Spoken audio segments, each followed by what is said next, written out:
جب امام حسین کے پاس یہ خط پہنچے تو آپ کی ہمت اور غیرت دینی جوش میں آ گئی اور آپ نے امر بالمعروف اور نہی عن المنکر کے لیے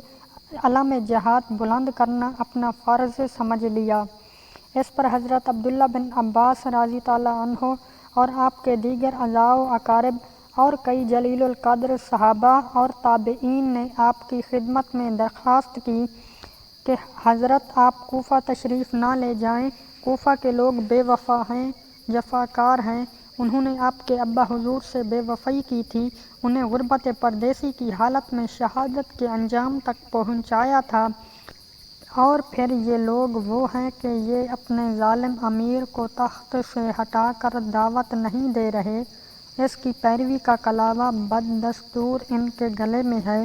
ان کے سروں پر اس کی غلامی کا سایہ ہے، لیکن آپ کو بلا رہے ہیں، کہیں ایسا نہ ہو کہ آپ سے بے وفائی کر جائیں اور ظلم و ستم کے مرتکب ہوں۔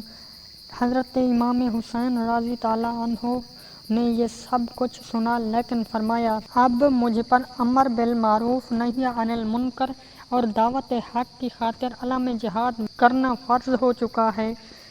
وہ لوگ جفاکار ہوں یا بے وفا ہوں، مجھے ان کی بے وفائی سے کوئی سروکار نہیں، قیامت کے دن اللہ کی بارگاہ میں پیش ہونے سے ڈرتا ہوں کہ کہیں ایسا نہ ہو کہ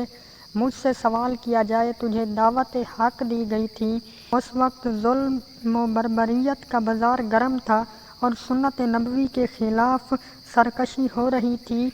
اور دین اسلام میں بدعات و خرافات کو رواج دیا جا رہا تھا،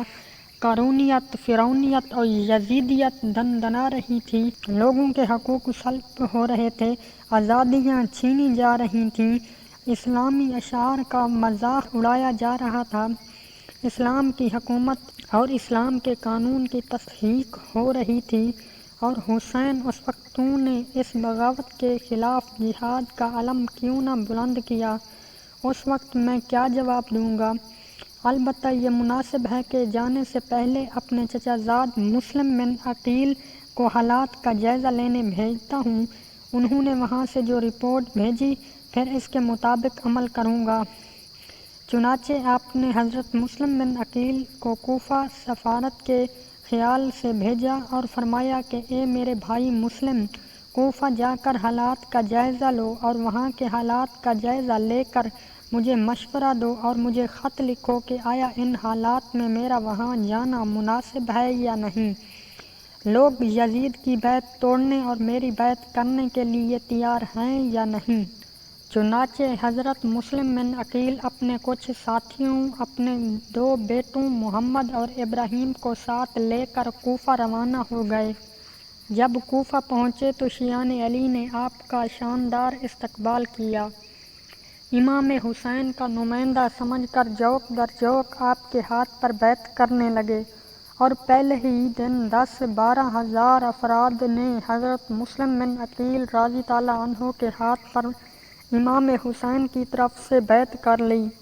آپ نے پہلے دن لوگوں کا شوق، عقیدت و محبت، جوش اور ولولہ دیکھ کر امام حسین کو خط لکھ دیا کہ بھائی حسین، حالات دعوت حق اور امر بالمعروف کے لیے سازگار ہیں، 12 ہزار افراد نے پہلے دن میرے ہاتھ پر بیعت کر لی ہے، 1 لاکھ افراد مزید بیعت کرنے کے لیے تیار ہیں،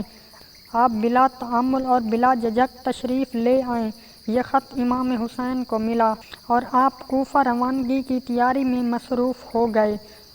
ادھر یزیدی حکومت کے حامیوں کو حضرت مسلم بن عقیل کی سرگرمیوں کا علم ہو گیا۔